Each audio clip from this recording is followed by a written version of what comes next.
Hello guys. I saw a TikTok video about this game called Grace a long while ago, and it seemed really interesting. I mean, the gameplay, the monster design, and plenty of things of that nature.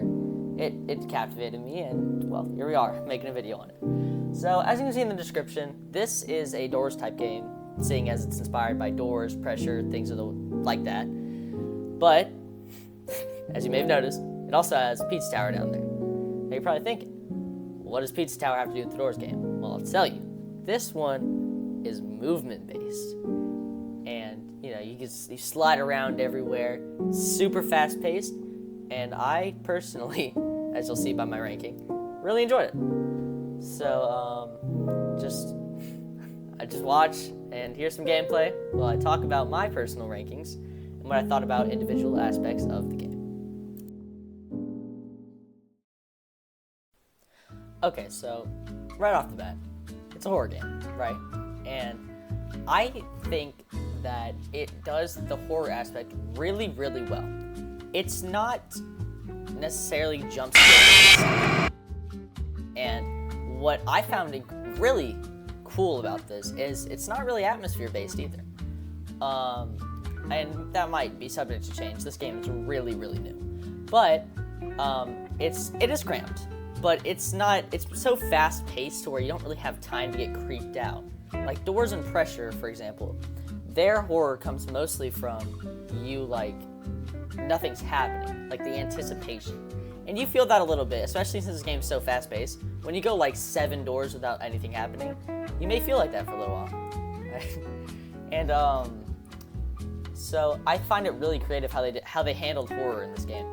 It definitely does harness that aspect of unknown, like learning as you go. Now, the monster design in this is very, very nice. All of it reflects how they work as monsters, and they just look really good. I mean, I really want to appreciate that. I've tried making games, and full-heartedly I can say the modeling might definitely be harder than the actual coding. And they did really good, especially because I'm assuming that this is a small development team. I'm not calling this game bad, it just seems like, especially, you can tell in a game when one person's doing it, and you can tell that they didn't really advise anybody about what they're doing, and it came out nice in here. But they took this one idea that they really liked and they just threw in.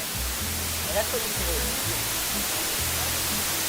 do. It just adds a really nice kind of homemade feeling to this game. It doesn't feel corporate. It doesn't feel too perfect to be true. It just, all the monster designs look like something that were made by a person, and you can tell there's heart and soul put into each one. Now, I'm going to rate the horror of this game as 6 out of 10. That's not saying it's a bad game. It's just, in my personal opinion, not very scary. It's fun, though, as we're going to talk about right now, actually. The movement is insanely fluid. Alright, the sprinting, the slide canceling, it all just feels so, perfect. And, for enjoyability, honestly, I'm gonna give it a 9. It's really, really fun. Now, like the last one, most of that's opinionated. I can't talk too much about that. As for atmosphere, it's gonna get a 3 for me.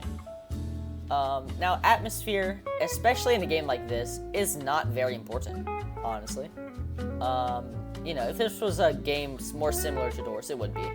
But seeing as you don't have much time to bask in the atmosphere, it's not very important to the game itself. Last but certainly not least, we have difficulty. Now, if we were just rating the actual difficulty, just based on how hard I think it is, I'm gonna put it at a solid 7.5. Now, however, in terms of difficulty and how enjoyable that difficulty is, honestly, I'm gonna give it an 8. It's not so hard like a game like Pressure, where it feels like every time you go in, you just play 80 doors just to die to something that's just so stupid. But in here, again, it's a lot more fast-paced, and the monsters are, although they are really, really unique, they're relatively easy to learn. And now, I personally haven't beat it yet, but it is 1,000,000% possible, and honestly way easier than Doors or Pressure ever was. Now, for most games in this type of format, I will end up averaging out the scores to get what I think of the game. But I want to say that some of these were rated really low, but that's mostly just because they're not important to the game. So I'm just going to give my own personal ranking out of 10. I say this game is an 8 out of 10. It's very enjoyable, insanely replayable, and it feels so fresh. It's a great new take on the 100 doors format, or in this case, I think it's 300. It's really big. And it's so refreshing to play. And it's definitely something I would 1,000,000% recommend trying out for yourself.